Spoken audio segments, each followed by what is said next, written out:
ሰላም ጤና ይስጥልን ውድ በሀገር ውስጥና በውጭ የምትገኙ ቤተሰቦቻችን ከገበታ ሚዲያ የዕለቱን አበይት ዜናዎችንና ትኩስ መረጃዎችን ይዘንላችሁ ቀርበናል። አብራችሁን ቆዩ። በቅድሚያም ዋና ዋናዎቹን ህወሓት አደገኛ ወታደራዊ እንቅስቃሴ መጀመሩን የሚገልጽ አስደንጋጭ መረጃ ይፋ ሆነ።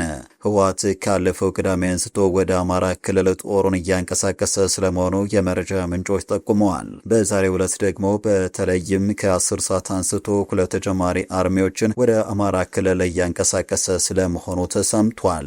ህወሓት ጦሩን በራያ አቅጣጫ ወደ አማራ ክልል እያንቀሳቀሰ የሚገኘው ጀነራል ጆን መዲድ በትናንትናው ዕለት በራያ ግንባር ተገኝተው የብልጽግና መጨረሻ ተቃርቧል ሲሉ በተናገሩ ማግስት መሆኑ አነጋጋሪ ሆኗል። በሌላ በኩል የህወሓት ከፍተኛ አመራር ወይዘሮ ፈትለወርቅ ገብረ እግዚአብሔር ሞንጀሪኖ ከፋኖና ከሻዕቢያ ጋር መዋጋታችን አይቀርም፣ ለዚህም እየተዘጋጀን ነው የሚል አነጋጋሪ አስተያየትን ሰጥተዋል። ታደምጡታላችሁ።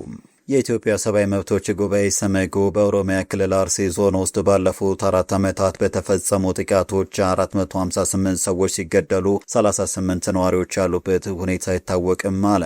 በዞኑ እየተፈጠረ ያለው ምንድነው? ይዘነዋል። የመርካቶና ካዛንቺስ ስም ይቀየር፣ አዲስ አበባ ፊንፊኔ ተብላ ትጠራ የሚሉትን አከራካሪ ጉዳዮች ጨምሮ የምክክር ኮሚሽኑ ክርክር ቀጥሏል። በዛሬው የምክክር ጉባኤ ውሎ የአዲስ አበባ የባለቤትነት ጥያቄና የመንግስት ስርዓት ቅርጽ በተመለከተ ምክረ ሀሳቦች ቀርበዋል፣ እናስደምጣቸዋለን። በሌላ በኩል በጀነራል ሰዓረ መኮንን ግድያ የዕድሜ ልክ እስራት ፍርደኛ ወዳልታወቀ ቦታ መወሰዱ ተነገረ። ከ7 ዓመት በፊት የኢትዮጵያ መከላከያ ሰራዊት ጠቅላይ ኤታማዦር ሹም የነበሩትን ጀነራል ሰዓረ መኮንንና ሜጀር ጀነራል ገዛኢ አበራን በመግደል ወንጀል ጥፋተኛ ተብሎ የዕድሜ ልክ እስራት ተፈርዶበት የነበረው 10 አለቃ መሳፍንት ጥጋቡ በማንና የተወሰደ? አነጋጋሪውን መረጃ እናጋራቸዋለን።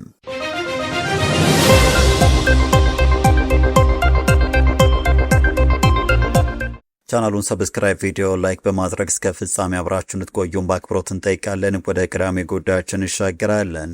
የህወሓት ጦር ወደ አማራ ክልል በዛሬው ዕለት 2 አዲስ እንቅስቃሴ እያደረገ ስለመሆኑ የመረጃ ምንጮች ጠቁመዋል። የቡድኑ 2 ተጨማሪ አርሚዎች ወደ አማራ ክልል መንቀሳቀስ ስለመጀመራቸውን የተነገረው የመረጃ ምንጮች እንዳሉት የህወሓት ታጣቂዎች ካላማጣ ወደ ቆቦ የባቡር መንገድ እንቅስቃሴ መጀመራቸው ተሰምቷል።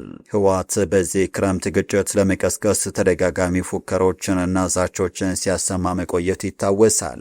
ጠቅላይ ሚኒስትር አብይ አህመድ ሰኔ 30 በፓርላማ ቀርበው እኛ ስላልፈለግን እንጂ ህወሓት ወደ ጦርነት እንድንገባ በተደጋጋሚ ትንኮሳ እየፈጸመብን ነው፣ በቂ ምክንያት ነበረን በማለት ሂደቱን መግለጻቸው የሚዘነጋ አይደለም። ክረምቱን እየጠበቀ የሚቀሰቀሰው ግጭት ዘንድሮ ኤርትራን እንደሚጨምር ሲጠቀስ የነበረ ሲሆን የዛሬው የታጣቂዎች እንቅስቃሴ ጭፍራን ኢላማ ያደረገ ትንኮሳ ሊሆን እንደሚችል የመረጃ ምንጮች በስፋት እየጠቆሙ ይገኛሉ። መረጃውን ያሰራጩ የመረጃ ምንጮች እንደሚሉት ከሆነም በዛሬው ዕለት ህወሓት እያደረገው እንቅስቃሴ ካለፈው አርብ የቀጠለ ነው ይላሉ። በተለይም በሰሜን ወሎ ዞን ወታደራዊ ስምሪቶችና በከፍተኛ ሁኔታ በማጠናከር ላይ ሲሆን በርካታ ሰራዊቱንም እያደራጀ ይገኛል። አብነትም ከትናንት አንስቶ የቡድን ወታደሮች በራያ አላማጣ፣ በራያ ባላ፣ በኦፍላና በአካባቢው ወረዳዎች ላይ ወታደራዊ መልሶ ማደራጀት እያከናወኑ ሲሆን አዲስ የተመረቁ አባላትን በግንባር ቀደምትነት ለሚገኙ ክፍሎች ማጠናከሪያነት አሰማርቷል። የመልሶ መዋቅሩ አካል በመሆን ቀደም ሲል በራያ አላማጣ፣ በራያ ባላና በዋግምራ ዞን ተመድበው የነበሩ ክፍሎች መልሶ ለተደራጀ ወታደራዊ ክዋኔ በድጋሚ ተደራጅተዋል። አርሚ 26 ከሰቆጣ ከአበርገሌና ከበርበሬ ግንባሮች ወደ ኮረም የተዘዋወረ ሲሆን ራያ ባላ በኮረፊ ጎሮ፣ በአዲስ ቀኝና በቢሶበር አካባቢዎች የሚንቀሳቀሱት አርሚ 43 እና አርሚ 44 ተጨማሪ የሰው ኃይል አግኝተዋል። እነዚህ ስምሪቶች በራያ ግዛት ላይ የህወሓት ወታደራዊ እንቅስቃሴ በድጋሚ እያገረሸ ስለመሆኑ አመላካች ተደርገውም ተወስደዋል። በትናንትናው ዕለት በዚሁ በራያ ግንባር የተገኙት የህወሓት ወታደራዊ አዛዥ የሆኑት ጀነራል ዮሐንስ ወልደ ጊዮርጊስ ወይንም ጆን መዲድ መጨረሻው ቀርቧል፣ እኛም የመጨረሻ ዝግጅታችንን አጠናክረናል በማለት ለሰራዊቶቻቸው ሲናገሩ ነበረ።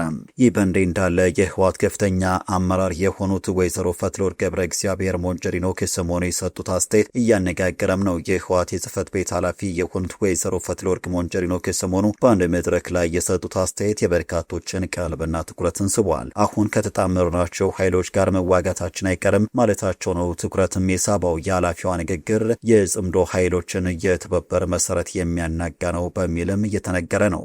ዋናው ነገር ብልጽግና ለመጣል ፍላጎት ያሳይ እንጂ የትኛውም ስብስብ እርስ በራሱ እሳትና ጭድ ቢሆንም እንኳን አብረን እንሰራለን እያሉት ፈትለወርቅ ብልጽግናን ከጣልም በኋላ ደግሞ የአሸናፊዎች አሸናፊ ለመለየት ሌላ ዙር ፍልሚያ ይኖረናልን ብለዋል። ለዚህም እየተዘጋጀ ነው። ይህ በተለያየ መልክ የተጀመረው ትብብራችንን ስናየው የተለያየ ፍላጎት ያለን ኃይሎች ሆነን ነው ትብብር እየፈጠርን ያለ ነው። በዓላማ በፕሮግራም ወደፊት በረጅም ጊዜ ቅድ አንድ ነን ማለት አይደለም። ትብብር በዚያች በምታገናኘን ነገር ብቻ ነው ብለዋል። ፈትለወርቅ ሞንጀሪኖ ይቀጥሉና እኛ ከፋኖ የምንለይበት የፖለቲካ አቋም አለን። ከሻዕቢያም የሆነ ከሌሎች የተለያዩ ኃይሎች ጋር የምንወያይባቸው ማዕት ጉዳዮች አሉ።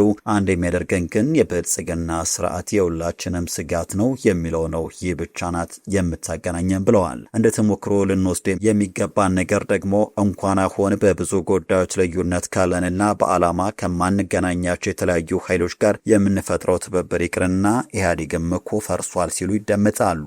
አክለውም ኢህአዴግ እኮ የኦሮሞ፣ የአማራ፣ የደቡብ ኢትዮጵያ ኃይሎች አራት ድርጅቶች አንድ ላይ ሆነን የፈጠርነውና በፕሮግራም ወይም ዓላማ አንድ የነበረ ድርጅት ነበረ። ግንኙነታችንም ስትራቴጂካዊ የነበረ ታክቲካዊም አልነበረም ብለዋል። በተለያየ ቋንቋ የተጻፈች አንዲት ፕሮግራም ነበር የነበረችን።